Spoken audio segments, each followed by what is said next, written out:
part of the White House. This is what we have to do.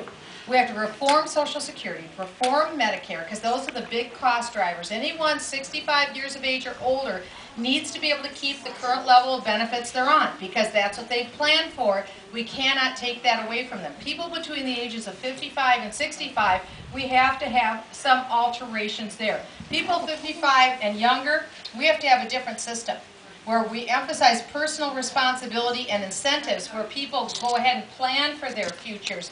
That's what we have to do, or we won't have a United States. I mean, it's not like we can even argue about this. This is certain bankruptcy. This is certain economic collapse.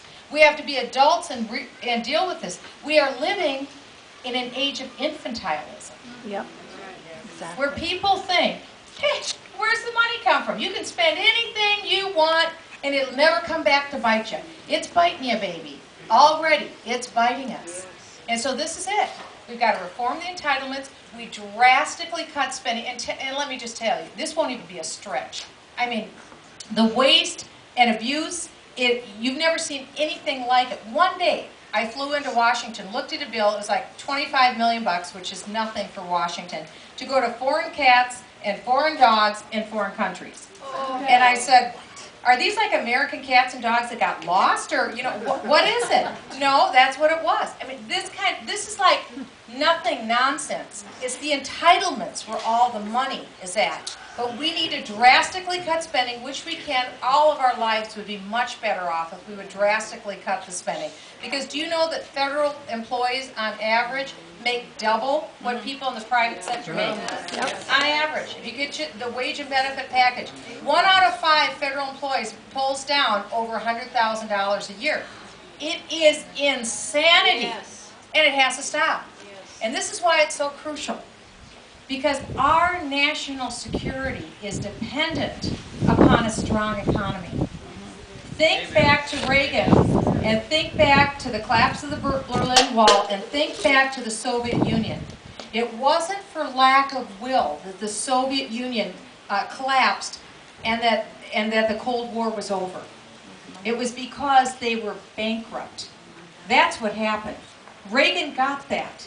He understood that they weren't going anywhere, and if he built up our military, that the Soviet Union would try to have parity, couldn't, and they would have certain collapse. He was exactly right.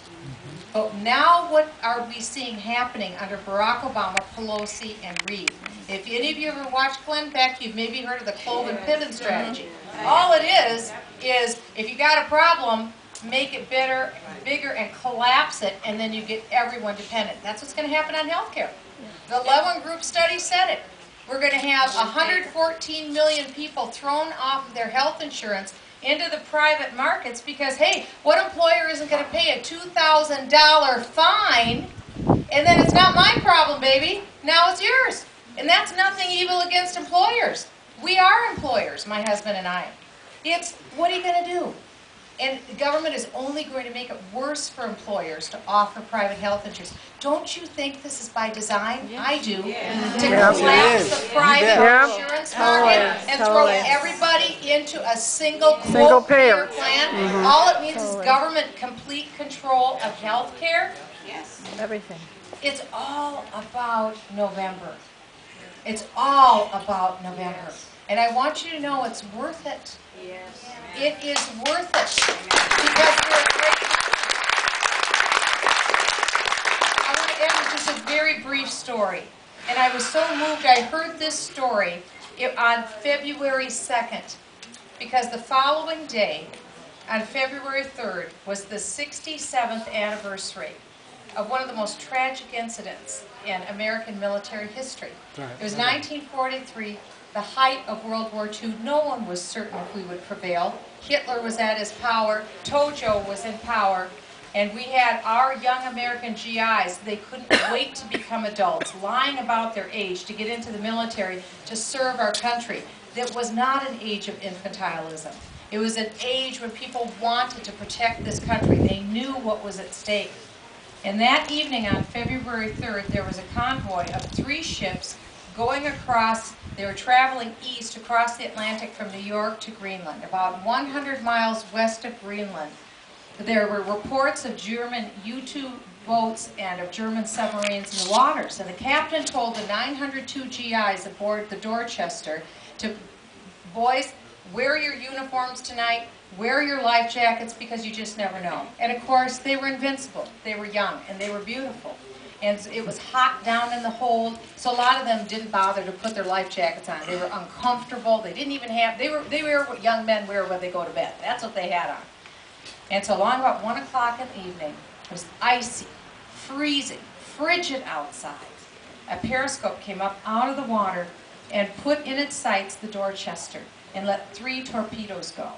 And one successfully hit its target. And in a moment, the explosion rang out, and hundreds of boys were instantly killed. Screaming ensued, chaos. The radio was knocked out. The power was knocked out. It was pandemonium, and 4 chaplains were on board. A Jewish rabbi named Rabbi Good, a Catholic priest named Father Washington, and 2 Protestant ministers, a Dutch Reformed and a Methodist minister. And they grabbed as many boys as they could, who were screaming and disoriented, as we all would be, and pulled them up the ladder to get them up on deck. And in just a very few moments' time, they scrambled, they found the storage locker, and they found the life jackets, and they pulled them out, and one by one they said, "Courage, boys, calm." And they began praying for each boy to get a grip. And they put the life jackets on each of the boys, until there were more boys than there were life jackets. And wordlessly, the 4 chaplains removed each of their own life jackets and attached it to the shaking body of a young GI.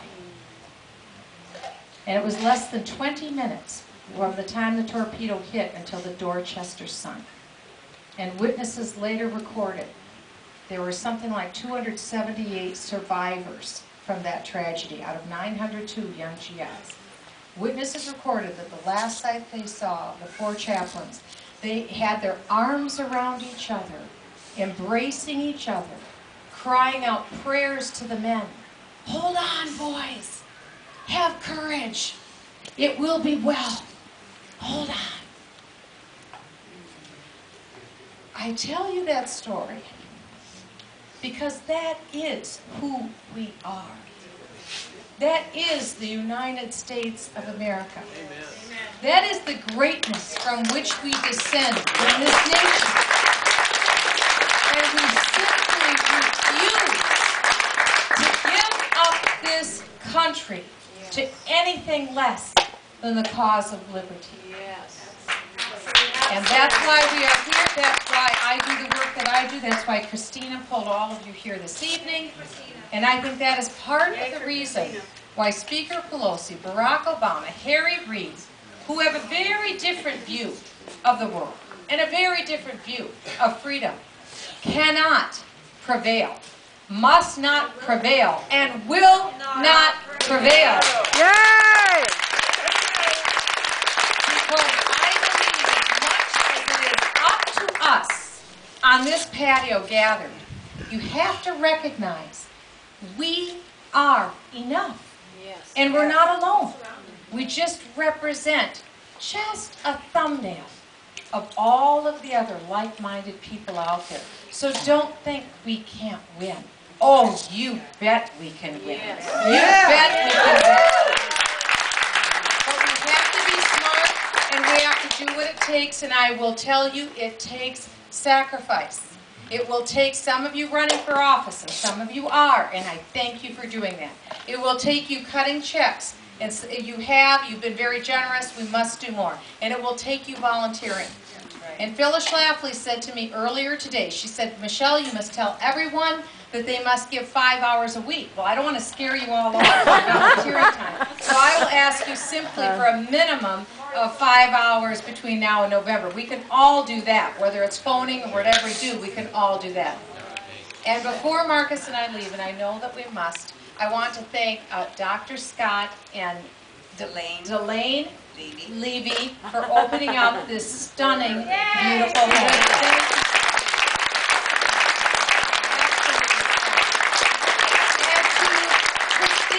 And to Christine, who without her work, this wouldn't have happened.